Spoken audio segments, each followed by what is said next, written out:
In this video we talk about Blenheim 1704. This is a game published by Legion Wargames. It is a two-player wargames depicting a battle from the War of Spanish Succession, and definitely not a war that is the most gamed out there, nor the battle is one of the staples of wargaming, such as, famous operations from World War II or World War I. So what we have here, even for the seasoned wargamer, is a refreshing experience of playing a game that maybe is on a topic you haven't gamed to death. Maybe you just started being interested in military history, so there's an opportunity for you to learn about a subject which is not, again, probably on top of your, or maybe on top of your reading list about military history. There's a two-player game. It can also be played solitaire by a single player playing both sides at the best of their possibilities as a way of, well, seeing what happens, studying the strategy, exploring the counterfactuals. On one hand, it is a simple system, I would say almost at the introductory level. On the other hand, it is a system which is very refreshing in the sense that it has several ideas that I hadn't seen before, and so it's very original. And to me, in introductory wargames are ideal when what you learn there is very portable. You can then port it to other systems. When they teach you the conventions of wargaming, that's what makes a great introductory wargame. Here it's so different from so many other wargames that, you won't have that extra advantage. Oh, I've seen this before when you play another game. Maybe, however, a beginner doesn't have to unlearn certain things that a seasoned wargamer will have to unlearn to play this game. So, very original system with very nice ideas. However, again, I'm not sure that it's an introductory wargame because, while some of these ideas are very original and I like that, the execution sometimes is a little convoluted. There are just certain procedures that I scratched my head. I was like, wasn't there an easier way of doing this? And I took some time talking about this because I know that when I review a war game, is an introductory war game or not? That is an important question for many viewers.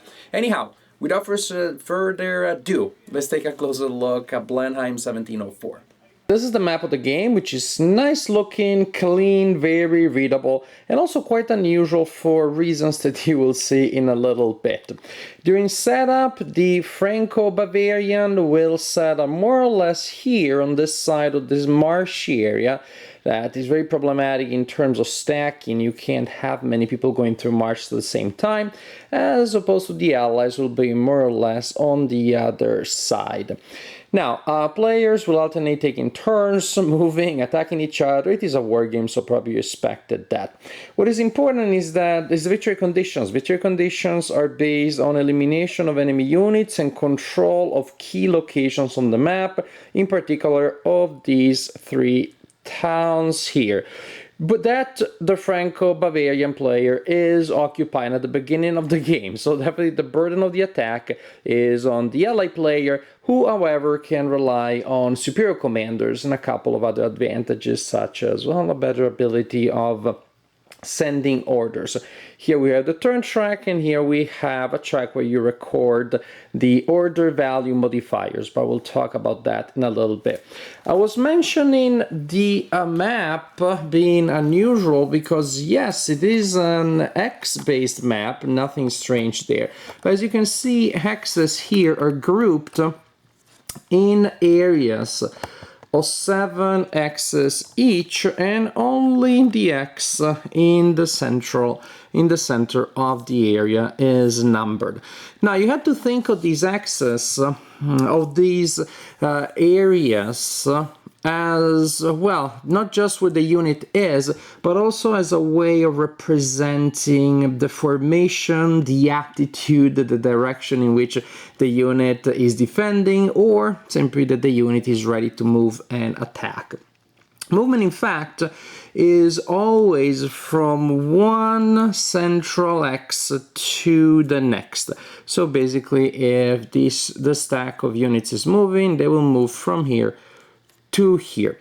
The axes that surround the central X simply allow you to represent a defensive stance. So for example, if I'm moving these two units from the center X to these two areas here, to these two axes here, they would receive a defensive benefit if they are attacked through those axes. On the other hand, however, you get a penalty if you are attacked. If you have units that are on the outer axis of an area and you're attacked through other edges of the area. I guess that represents the fact that, well, they're shooting you in the back pretty much. Also, you just don't expect that, you're not ready, you're stretched in this area, etc., etc. That means that now if I want to move those units, I will need to spend a move to regroup there, and then another move to, well, go somewhere else or to attack. Since movement is kind of like hopping from central X to central X, you will trigger an attack when you quote-unquote move into an X occupied by an enemy. What happens actually is that you mark simply the fact that a combat is going to occur, who is going to attack whom, and if at the end of combat that hex is vacated because of retreat, withdrawal, elimination, then you can actually move there. Now this may seem a little strange, especially the hopping thing, but it really makes sense. It really gives you some nice tactical options between regrouping, again stretching your forces in a defensive line, and you have to decide where. Of course, every time that I see, we're talking about the 18th century, I see a defensive line of this kind, and I see people marching towards it. I'm thinking of Barry Lyndon, the glorious scene about the battle. So it seems to me that this game captures that. Also interesting, since cavalry is faster, in a single move, they can move from another edge to the center of an edge and then move to another area, or they can move from an area to an area and then deploy in the defensive position in an outer edge. Speaking of units, we have cavalry, we have infantry, we have artillery, and we have commanders. The number that you see here at the bottom is the combat factor. Artillery has different combat factors based on where it is and based on the situation. For example, if the artillery is defending in the center of an area, well, it has a higher combat factor because people are marching towards those guns, and that's going to be painful. And the situations, you use the lower combat factor. Also, here you have a number in the top right corner. So again, bottom right is combat factor, or the bottom for the artillery. Top right is occupancy, pretty much stacking value. You cannot have more than 6 in a regular area. Sorry, but they just bother me if they're not in specific axes. So the stacking is 6. There, and you have a penalty in stacking with, in particularly dense marshy areas with marshes. Also, units can be in good order as you see them now. They have another side, which is the disorganized slash demoralized side. And if a unit takes a hit, it is flipped to its disorganized side. If it takes another hit, it is removed. Also, at the end of a player turn, units that are stacked with friendly commanders will be reorganized. Otherwise, they are at risk of routing if they are next to enemy units. And you calculate the modifiers based on how many of your friends already routed in that area that turn, how many friends are surrounding you and keeping you strong, or sometimes just physically blocking your retreat. There are penalties based on how many units are adjacent to you. That's you roll a die and you determine if the disorganized, demoralized unit is staying there or it's getting the heck out of there. Now, turn. The turn starts, again, the players will alternate taking players' turns. A player's turn starts with strategic movement. We have pretty good player aids here, and I want to show you the player aid about strategic movement because you get more agency than in most strategic movement phases in other games. Usually strategic movement in war games, you cannot move adjacent to enemy units or start adjacent to enemy units. You get a bonus in movement if, well, you don't mess with the enemy.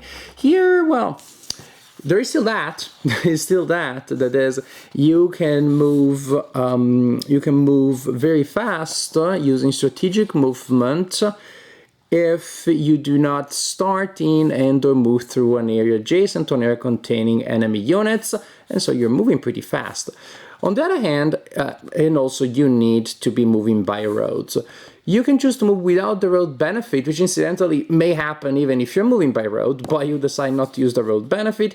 You move at this rate, which is still better than during tactical movement, and you can now enter an area adjacent to an area containing an enemy unit. So yes, you can move at a faster rate and still make contact with the enemy. However, you cannot use that to retreat or withdraw. That is a function, an effect of combat. Also, during strategic movement, you redeploy, which is when you move between axes of your current era. And again, that means going from defensive to ready to move, ready to attack, and so on and so forth. After the active player has conducted strategic movement, there is a Tillery Phase, but not of the active player. The non-active player gets to shoot at the active player with their guns. And the procedure to inflict hits is very simple. For each gun of the non-active player, the non-active player selects a target, rolls 2 dice, and tries to meet or exceed the number to hit. The number to hit is pretty much, I figured out, 7 plus the distance to your target. So here the distance is 1 because they're adjacent. I would score a hit with that pounder against these people with an 8 or more. If I'm shooting these people here, now the number to hit is a 9, 7 plus 2. Back to the active player. Time now to do stuff, to get to the, I hesitate to call it the heart of the game, because it is the order phase in which the active player gets to issue orders. But how many can you issue? That is to be seen. What happens here is that you start as the active player giving tactical orders. I'm going to activate you guys, and I'm going to activate you to move, for example. Now, in order to do so, you need to take into account your order value, which for the allied player is 3, and for the French Bavarian is 2. You roll 2 dice, the white and the red. If the white plus your order value is equal or higher than the red, you do get to perform the order. So here I have 5 versus 1. Hooray! After I perform that order, I move this one by 1 space on that track, and I can issue another order, which may be to the very unit that I just activated. Units may activate multiple times in a turn. They can only attack twice per turn, though. And again, I roll the 2 dice. And this time, again, 3 to 1, I get to execute that order. And I continue like this until either I'm satisfied or most likely, well, the roll doesn't go my way and the modified white is lower than the natural red result. And right there, since the Franco-Bavarian have a value of orders of 2 per turn, or they start at 2, and the opponent start at 3, you see their command superiority there. Also, that means, however, that it could entirely be that you skip that phase entirely if you really have an unlucky roll at the beginning of your orders phase, and that's sad and too anticlimactic. So when I play, I adopt the optional rule in the rule book, that is, 1 order you get for certain, you get to execute an order without rolling. If you want to execute a second order, you're still taking that penalty and you're rolling as normal using the reduced order value. I like that very much. As for orders, well, it's about now moving, and each move this time is from one X to the other, or attacking. And probably you're curious to know how you resolve combat. The general idea is not hard. It's pretty much you sum the combat value of the attacking units and several factors based again on whether the opponent is defending or not, and where and how, terrain, that sort of thing. So you will have your total attack value, and the defender totaling their combat value plus other modifiers, they will have the defensive value. Suppose, I don't know, 10 or 12 and 6, whatever. And then the strange thing, you divide by half. And that's not going to be the last time that you're going to divide things by half in a combat. So divide things by half, then you roll 2 dice, you add that to the final modified halved result, and as you can imagine, the player with the highest total wins that combat. The fact that you have halved your attack value or defense value means, of course, that you don't have huge ranges like, 12, final result 12 to 2. It's gonna be more likely, 6 to 4 or 7 to 10, this kind of thing. Highest value wins. The opponent, so the loser, takes a number of hits which is equal to half the difference between winning and attacking. Again, I have 10, you have 6, I win the combat, you take 2 hits. Then the winner takes a number of hits which is the half of that. I have 10, you have 6, I win by 4, you take 2 hits, and I, as the winner, take 1 hit, which is half and half. There's a lot of half in this game. And then other things will happen. Again, sometimes you have a mandatory retreat, sometimes you have the option of withdrawing. Important thing after combat, you have the morale phase, but in general, I don't want to turn this video into a full tutorial. I think I gave you pretty much a sense of how the game works. And now, to the conclusions. Now, in the introduction, I said that from time to time I scratched my head thinking, but wasn't there an easy way of doing this? And that is probably the only minus that I have to say about this game. And I want to clarify right away that I like it. I like it quite a bit. Again, maybe it's not perfect, but heck, very few things are perfect here on Earth.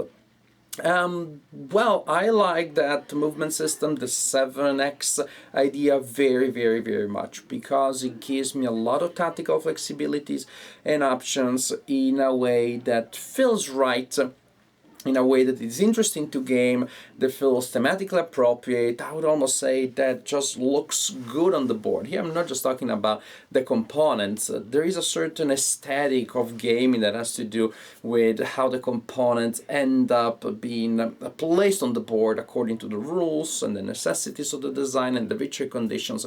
And seeing these armies that move and then spread in lines, and maybe they form a long line, and then you have a party regroups and moves around and spreads out again. There is just, it's fascinating to me. It's fascinating to me. It's very nice, and definitely I think it beats like you have in other games, having a counter that tells you if the a certain group is marching, is in a column, or they are spreading the defensive line, etc., etc., etc. Because you see them doing that stuff. At the beginning, it may seem a little counterintuitive that you're sort of like, not traveling in the intermediate axis physically, but after a while, I think there are really, really interesting advantages. I'm very happy that I learned about this way of managing representation of space in a war game. When you thought you had seen them all, look at this. That's the beauty of human creativity. There's always someone who can come up with a new thing. Here we have a new thing, and one that personally I find very convincing, full of nice tactical gameplay possibilities, and it also feels thematically and contextually appropriate. The combat system, it took me a while to get used to the idea of add all of those modifiers, divide them, then divide, and divide, and divide, and divide. I also had to say that the phrasing on the rulebook sometimes was a little convoluted.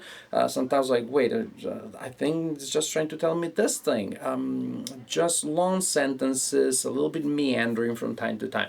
Again, in general, not super complex. That is, you do not have to learn a very long rule book, but some of these procedures are unusual, some seem a little bit convoluted, and so, especially at the beginning, they also become I also feel a little complicated to execute as I'm going through all of these modifiers and learning them.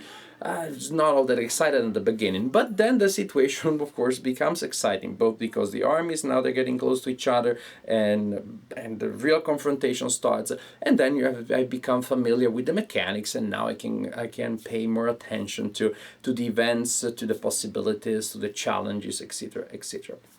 That marshy terrain that you have in the middle of the map really will present you with a lot of tough situations. Going through it means to split your army in smaller groups because the stacking limit is lower, and then you really have to figure out how can you puncture the enemy line. You can try to outflank them very hard because they're anchored between a river and the woods. You have to figure out ways of tricking them, splitting. Maybe you attack on the flanks, and as they try to respond to that, you move into the middle.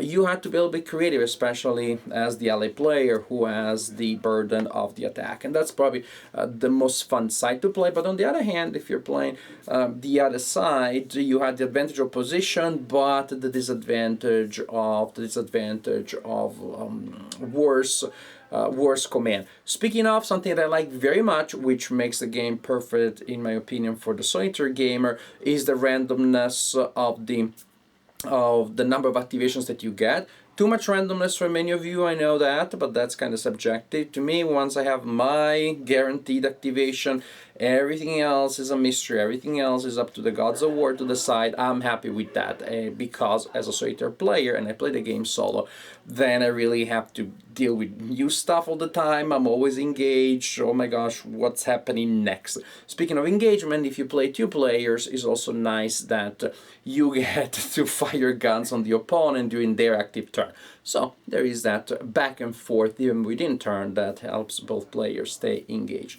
In general, it's an interesting topic, if nothing else, because you get to learn about it, and maybe you didn't know it all that well. Again, because it's not one of the staples of wargaming.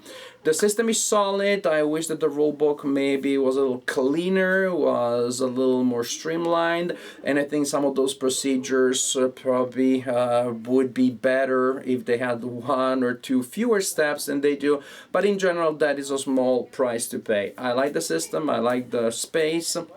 Representational space, the tactical possibilities that brings, the general situation and how the situation is represented, and the challenges that it comes with. So in general, for me, endorsement, I'm definitely gonna give you a strong endorsement of this war game. It is not the easiest war game to learn out there, definitely not the most complicated either, but definitely it is a good war game.